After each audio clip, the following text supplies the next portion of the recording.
Toppers club IAS academy में सभी छात्राओं का स्वागत है। मुख्य सेविका परीक्षा की तैयारी हमने आरंभ करा दी है और आपको भी आरंभ कर देनी चाहिए। आप हमारे कोर्स को 699 रुपये में हमारे application toppers club IAS academy, जो कि डिस्क्रिप्शन बॉक्स में इसकी लिंक दे रखी है, वहाँ से उसे ज्वाइन कर सकते हैं। प्ले स्टोर पर जाइएगा और इस कोर्स का जो महत्व है वो 550 घंटे 550 घंटे की जो आपकी जो क्लास रहेंगी, ध्यान रखिएगा। ये आपका जो 20 टॉपिक पाठ्यक्रम में है, जिसका मैं अभी डिटेल एनालिसिस करूंगा, इसका विधिवत वीडियो आपको, रिकॉर्डेड वीडियो और लाइव क्लास आपको मिलेंगी। तो देर न करें, मात्र 699 रुपये में आप इस कोर्स को ज्वाइन कर सकते हैं और इसका हमारा उद्देश्य 85+ अंक लाना है। अगर आप और हम मिलकर के थोड़ा रणनीति के तहत तैयारी करेंगे तो आपके ये जो अंक है बहुत आसानी से मिल जाएंगे। आज टॉपिक कर लेते हैं, हमारा क्या है, पाठ्यक्रम का विश्लेषण। लेकिन उससे पहले हमारी कुछ योजना है सरकार की कि किस प्रकार का आएगा पेपर। तो उन्होंने कहा कि जो इसमें एक लिखित परीक्षा होगी, एक पाली में ही होगी और इसमें कितने होंगे, 100 अंक, 100 संख्या होगी अंक और 100 नंबर की होगी, अर्थात 1 नंबर का एक प्रश्न आएगा। इसमें समय आपको मिलेगा 120 घंटे का होगा, 120 मिनट का होगा, यानी 2 घंटे का होगा।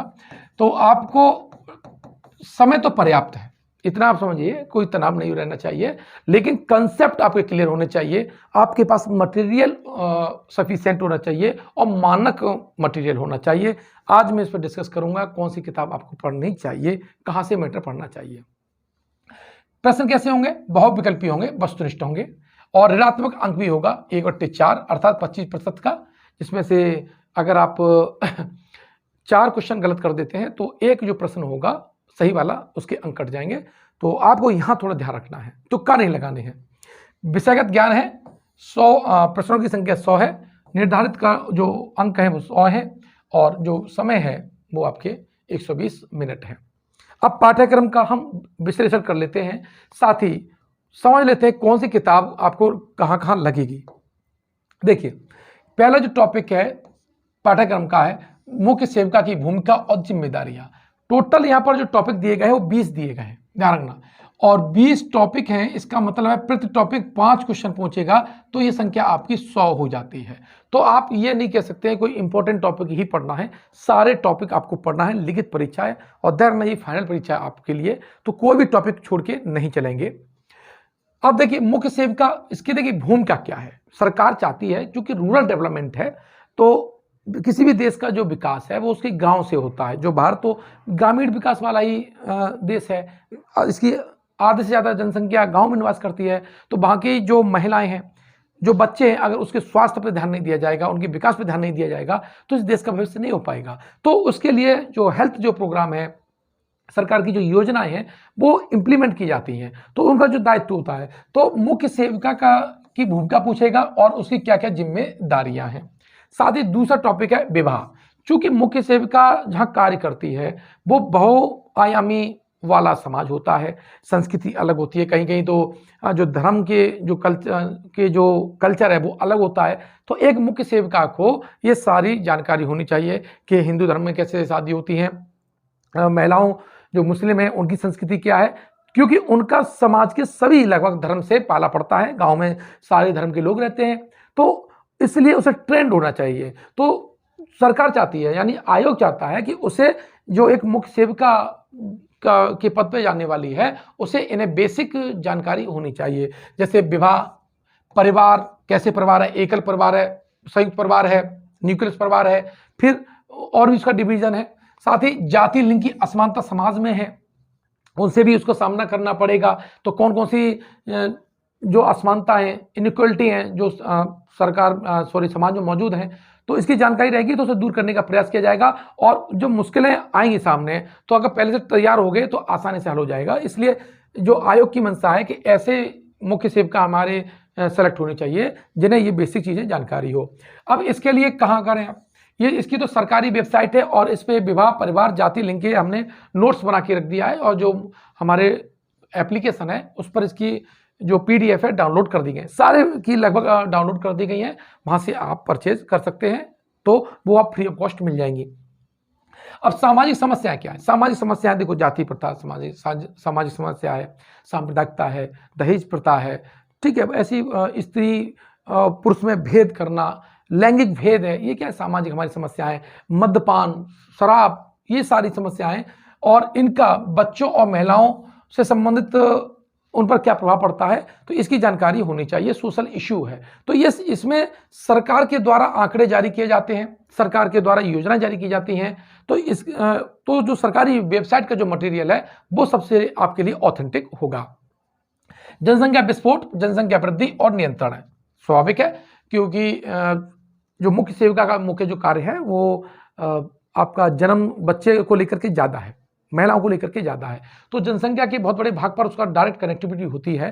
तो इसमें सरकार की नीति क्या है जनसंख्या की, तो इसके लिए आपको देखिए, जनसंख्या के लिए आपका एक परीक्षावाणी, ध्यान रखना, परीक्षावाणी की पुस्तक आती है जनसंख्या वाली, वहाँ से आपको ये क्लियर हो जाएगा। और उत्तर प्रदेश ने अभी जनसंख्या नीति घोषित की है सरकार ने, तो उसकी PDF मैं आपको उपलब्ध करा दिया हूँ, और उसमें सारे डेटा, सरकार के जो लक्ष्य है वो भी आपको मिल जाएंगे। तो ये दोनों डेटा आपको वहाँ से मिल जाएंगे। अगर आप ये परीक्षावाणी की पुस्तक नहीं लेना चाहते हैं तो हमारा मटेरियल ही उसके लिए सफिशिएंट है, क्योंकि हमने काफ़ी तथ्यों को जोड़ करके उसको बनाया है। तो अगर आप ये ना लेना चाहें तो हमारे नोट्स का मटेरियल ले सकते हैं। अब देखिए, क्वेश्चन जो पॉइंट नंबर 5 है, गरीबी, दहेज, घरेलू हिंसा, तलाक, अंतरपीढ़ी संघर्ष और जातिवाद है। देखिए, गरीबी क्या है, गरीबी की सरकार ने आंकड़े कैसे जारी किए, कौन सी समितियां थी, है ना, गरीबी के कारण क्या है, इसकी आपको बेसिक जानकारी होनी चाहिए। दहेज, जैसे प्राचीन काल में उसे बहतू कहते थे, आज दहेज समस्या है, सरकार ने दहेज प्रतिषेध अधिनियम बनाया हुआ है। उसकी घरेलू में महिला हिंसा अधिनियम 2005 में आया था, इसके बारे में आपको जानना चाहिए। तलाक का बेसिक कंसेप्ट क्या है, और तलाक अभी सरकार ने जो कानून बनाया है उसकी बेसिक जो चीज़ें हैं वो आपको मालूम होना चाहिए, डेटा मालूम होना चाहिए, और उसका समाज में क्या प्रभाव पड़ा है इसका भी एक अध्ययन किया जा सकता है। और अंतरपीढ़ी संघर्ष और जातिवाद देखिए, भारतीय संविधान में इसके लिए प्रावधान किया गया, आपका छुआछूत का जो प्रतिबंध किया गया है। तो ये सारे जो डेटा हैं ये सामाजिक और पॉलिटी के डेटा हैं, तो ये इसके लिए आपको स्पेशल कोई बुक्स लेने की जरूरत नहीं है, हमारा मैटर ही सफिशिएंट है। अब सामाजिक परिवर्तन और सामाजिक जो नियंत्रण है, अब इसमें आपको क्या पढ़ना है, उसमें आपका जो लूसेंट की एक बुक्स है, तो देखिए मैं बहुत ज़्यादा बुक्स आपको नहीं बताऊंगा, क्योंकि ये टुकड़े कोई एक किताब में ये सारे पॉइंट्स नहीं मिलेंगे, तो इसके लिए हमने कंपाइल किया हुआ है, पूरा नोट्स है, तो एक बार आप उसको स्टडी कर लीजिए, और मुझे नहीं लगता उससे बाहर जाएगा, ये तय मान लीजिएगा। अब देखो, सामाजिक परिवर्तन के लक्ष्य क्या है, क्यों होना चाहिए, तो साथ ही सामाजिक के नियंत्रण, इन दोनों को लेकर के ये सोशल इश्यू है, समाज कार्य वाले जो बुक्स हैं उसमें मिल जाता है, सोशल वर्क वाली किताब में, या जो समाज शास्त्र है उसका ये टॉपिक है, और ये NCERT में भी दे रखा है। क्या है, NCERT में जब आप समाज शास्त्र को पढ़ेंगे तो ये उसमें टॉपिक दे रखे हैं। ऊर्जा, ये तो बहुत महत्वपूर्ण है, संतुलित आहार, भोजन की कैलोरी मान और वजन का जो प्रबंधन मोस्ट इंपॉर्टेंट है, यहाँ से अनिवार्य क्वेश्चन आना। भोजन के आवश्यक घटक कौन से हैं, जैसे प्रोटीन है, प्रोटीन और हमारे एमिनो एसिड्स हैं। इस टॉपिक के लिए एक किताब आपको जरूर लेनी पड़ेगी, लूसेंट की, ध्यान रखना।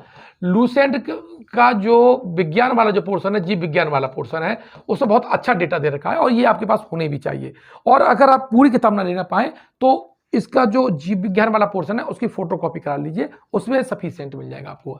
अब यहाँ पे गर्भ धारण और गर्भावस्था की जटिलताओं के संकेत, प्रसव और गर्भ धारण के दौरान पुष्टाहार की आवश्यकता, जन्म के चरण कौन से होते हैं, प्रसव के प्रकार कौन से होते हैं, महिला स्वास्थ्य एवं गर्भपात, ध्यान, इसको लेकर के आपको सरकारी आंकड़े, सरकारी वेबसाइट को ही काम करना है, वहाँ का डेटा ही आपको चलेगा। किसी मार्केट की बुक्स में बहुत एरर होती है, डेटा अलग अलग हो जाता है अपने राइटर के हिसाब से, तो इसमें आपको सबसे सफिशिएंट और सटीक जो डेटा है वो सरकारी वेबसाइट से ही मिलेगा।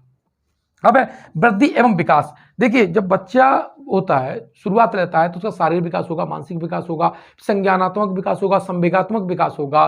तो ये जो सारे विकास हैं, जो उसका जो भाषा का जो लिंग्विस्टिक डेवलपमेंट है उसके लिए भी है। तो ये जो आपकी बुक्स है ये वाला, तो इसके लिए आपको हमने कंपाइल करके बनाया हुआ है, जिसमें सीडीपी वाला अलग पोर्शन है, लेकिन सीडीपी और इसमें बेसिक अंतर है। लोग जो संस्थान में जो पढ़ा रहे हैं वो सीडीपी को ही उसमें ले लिए हैं, लेकिन सीडीपी का उद्देश्य उतना नहीं है।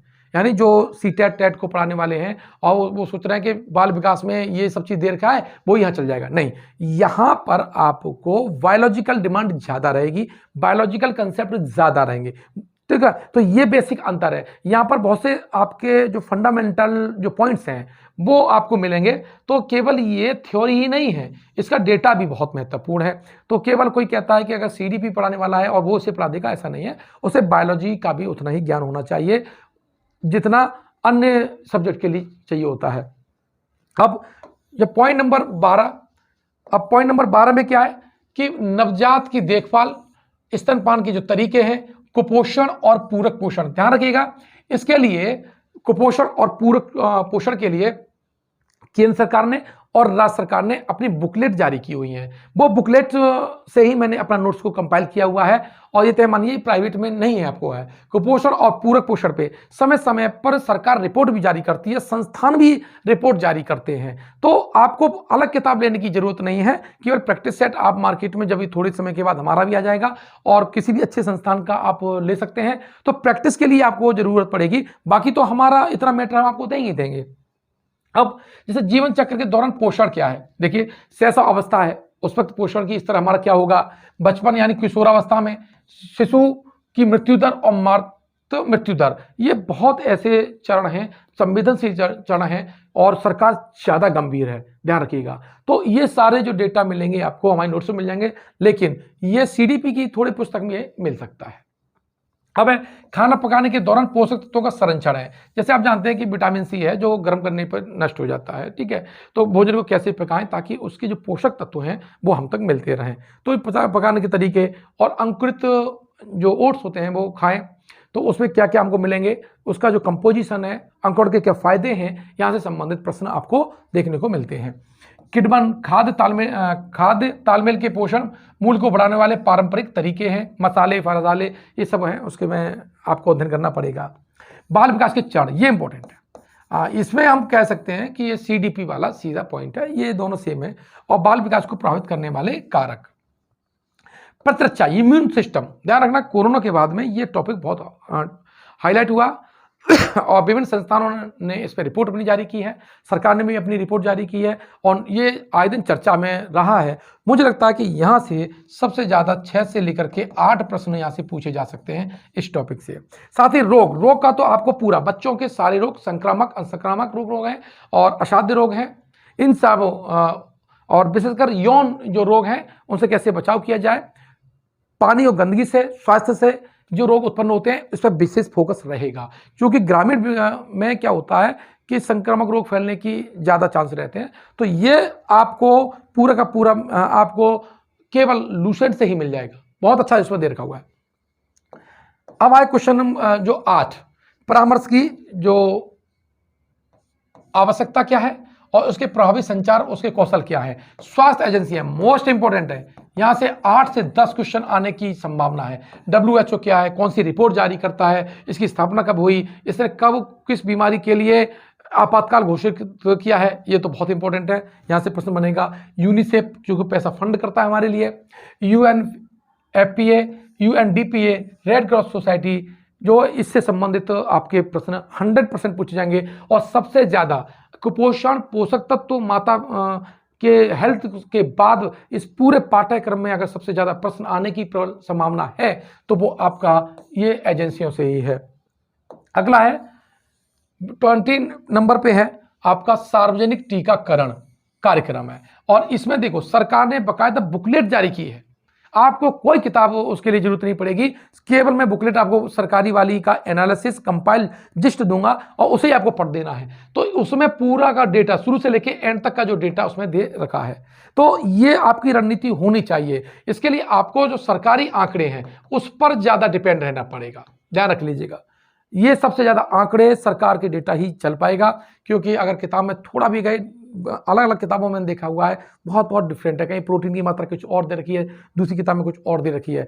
तो इस पे हमें फोकस रहना केवल सरकार की डेटा पर है। अब आपको क्या करना है, मात्र 699 रुपये में देखो ये कोर्स है, और मात्र अभी तक 125 के आसपास स्टूडेंट ने ये कोर्स अभी परचेस किया है। इतना सस्ता कोई नहीं देगा। 550 घंटे का पूरा कोर्स हम आपको प्रोवाइड कराने जा रहे हैं। तो आपकी भी जिम्मेदारी बनती है उसको परचेस करने के बाद टेस्ट दीजिएगा। मोबाइल एप्लीकेशन पर फ्री टेस्ट है, आप उसमें दे सकते हैं। 50 टेस्ट आपके फ्री हैं, ध्यान रखना, लेकिन उसके बाद हमारे स्टूडेंट के लिए रहेंगे। तो आप पर डे वहाँ टेस्ट दे सकते हैं, एनालिसिस कर सकते हैं। और टेलीग्राम जो ग्रुप है वो हमने बना दिया है, उसकी लिंक डिस्क्रिप्शन बॉक्स में, वहाँ से उसे ज्वाइन कर लीजिएगा और अपनी तैयारी को नियमित रूप से नया आयाम दीजिएगा ताकि आप सफल हो सके। ये वीडियो आप अगर YouTube पर देख रहे हैं तो हमारे YouTube चैनल को सब्सक्राइब कीजिए। अगर ये वीडियो आप फेसबुक पर देख रहे हैं तो हमारे फेसबुक पेज को लाइक कीजिए। अगर ये वीडियो आप एप्लीकेशन पर फ्री सेक्शन में देख रहे हैं तो अगर आपको वीडियो अच्छा लगे तो कोर्स को परचेज करिएगा। मिलते हैं नई वीडियो में, धन्यवाद।